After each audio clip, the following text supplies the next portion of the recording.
Eu queria que cada um aqui falasse um livro que todos deveriam ler, na opinião da pessoa, e também um pouquinho sobre o último livro que leu. Inclusive, pode até colocar a questão da aplicabilidade, não, o que aplicou daquele livro. Eu vou pular essa parte. Da aplicabilidade não precisa falar. Fiquem aí, eu vou falar. Cortes da Malu. Cara, o último livro foi As Cartas de Bezos. Eu tô lendo um livro agora chamado Blitz Calling, mas ainda não terminei, que é do cofundador do LinkedIn. Então, Cartas de Bezos. Blitz Calling? O que quer dizer? Você pode escalonar o seu negócio, você pode escalar o seu negócio, ou você pode escalar em formato de Blitz Calling, né? Que é você acelerar muito o crescimento da tua empresa e abrir mão da excelência. Essa é a essência do livro. Então, tem muito a ver com o que a gente faz aqui, cara. Ó, vamos acelerar, vamos fazer, vamos acontecer, escala, aumenta a equipe, aumenta, cresce, distribui. E excelência? Não, a excelência vem depois. A excelência vem correndo atrás da escala, assim, né? É como que o LinkedIn fez. Mas eu ainda não terminei. Bom, o último livro que eu li foi As Cartas de Bezos. O que eu aprendi? Eu aprendi sobre cultura e visão. Então tem uma passagem que ele fala assim, ó, a forma como Jeff Bezos entrevista para te contratar. Algumas empresas exigem que você tenha uma capacidade intelectual muito alta. Outras empresas exigem que você se esforce muito. Outras empresas exigem que você trabalhe cargas horárias muito grandes. Aqui na Amazon não dá para escolher 2 das 3. Tipo assim, cara, você tem que ser bom pra caramba, você tem que ter a cultura e energia pra caramba, e muito do tempo você vai ter que ficar trabalhando muito tempo.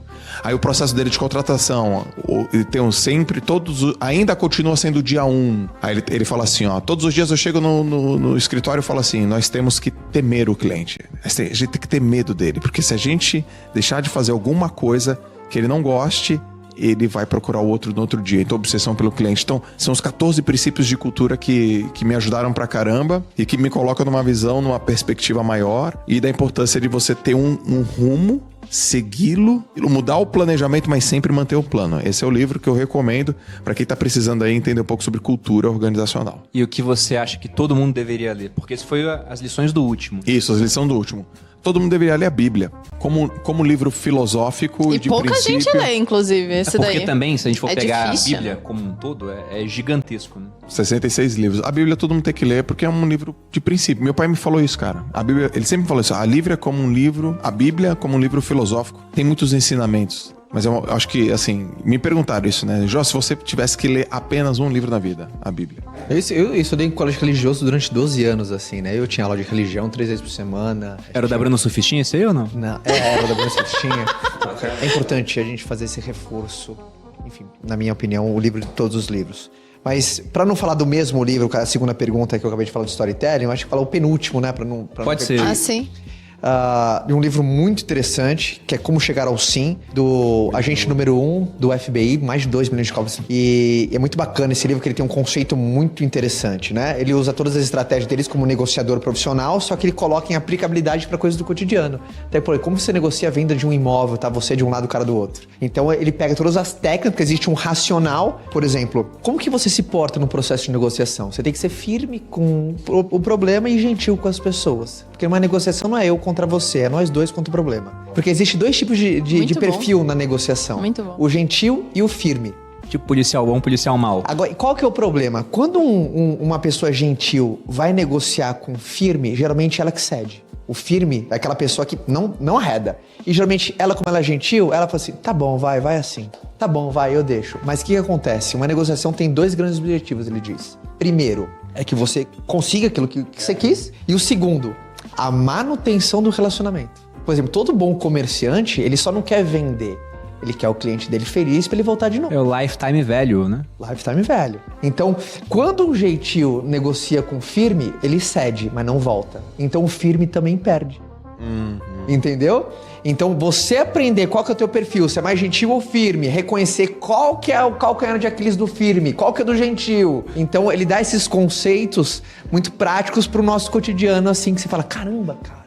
Olha isso, geralmente quem é firme, falou, você que tá do outro lado aí, você é um negociador firme, você já deve ter conseguido o que você queria. Às vezes na última venda, você conseguiu o que você queria. Só que aquele cara nunca mais volta a fazer negócio com você. Provavelmente, além de não te recomendar, ele vai falar mal de você. Então você perdeu muito dinheiro futuro. Se você é um negociador firme e não tem as estratégias corretas. E se você é um gentil, também você é só feito de bobo. Ser bonzinho é diferente de ser bobo. Então, ele dá esses conceitos que é bem aplicável. Pô, bem assim, pro dia a dia. bacana. Bem legal. Interessante. Mais um pra sua lista, né, amor? Tô vendo. Minha lista infinita. Aí depois você finaliza. Agora, senhoras e senhores, Tire as crianças da sala. tire o bola de bomba, tira as crianças da sala, Manu Perini! Não, eu vou falar de um livro que todo mundo tem que ler, que é O Príncipe, de Maquiavel. Li na faculdade, gosto bastante. Teste do tempo, purinho esse.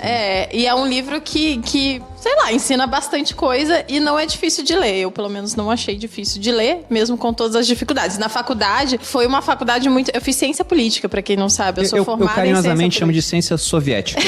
Porque tinha uma certa inclinação para um espectro político. Mas, por favor, continue. E aí, como eu entrei na faculdade mais velha, eu tinha maturidade pra entender que eu tinha que ler, não tinha outra opção. Então, eu lia de verdade, mas Inclusive, era você difícil. lia muito naquela época e teve ótimas notas na faculdade. Sim, não, eu fui muito bem, lia bastante, só que era um processo mais difícil. Enquanto uma pessoa, sei lá, demora horas pra ler Maquiavel, eu demoro dias, porque é pequenininho, né? O Príncipe, na verdade. Então, eu gosto bastante, acho que todo mundo deveria ler. E o que é a outra? O último que eu li? Não, eu tô lendo... Não vou falar. Como chama? Toda sua. Sabe qual é o meu livro preferido, Caio? Você não perguntou, sabe qual é? Peça-me o que quiser, mas eu nunca li. Quem leu foi a Malu, mas é o meu preferido. Esse, por sinal, gente, não comecem a ler Galera, por ele. R$28,70 na Amazon, Silvia Day toda sua. É isso aí. É uma série, são 5 livros. Mas é bem legalzinho. Olha a headline. Ele me possuiu e eu fiquei obcecada. Eu vou parecer uma piada desse jeito. Não, mas deixa eu falar sério agora sobre esses livros. Como tem muita gente que tem dificuldade de ler, né? E eu acho que não importa qual leitura você tá fazendo, toda leitura é válida. É uma musculatura. Então, é uma musculatura, você ganha linguagem, você ganha vocabulário mesmo. Então, eu acho que eu falo muito melhor quando eu tô lendo. Até porque eu escrevo melhor. Tem umas frases muito boas. Eu lembro de um que você me falou. Eu sempre gravo. Porque eu falo com a Malu essas frases que eu acho E aí eu legais, falo as ela minhas fala também, comigo também. né? Não é aquele cara que ele não lê, mas ele tá louco pra saber o que tá acontecendo, Ele tá. Como é que tá? Você Mas tá em ele que tá parte sempre aí? sabendo. Relaxa que ele tá sempre sabendo. Mas eu lembro quando a Malu... Eu não lembro qual livro, mas teve uma vez que ela falou, olha essa frase aqui que interessante. Esse livro é Eu receberia as piores... Ela até sabe qual é o trecho. Eu receberia as piores notícias pelos seus lindos lábios. Mas esse é bem... literatura rebuscada esse daí, tanto que Putaria cultural era o gênero que a gente tinha classificado. Mas era assim... Leiam esse pra quem quer começar com histórias, inclusive, que acha muito podre, né? É muito ruim essa escrita. Esse é muito bom. E a frase era assim, o cara tava pedindo desculpas, o protagonista, né? Tava pedindo desculpas pra mulher que ele gostava.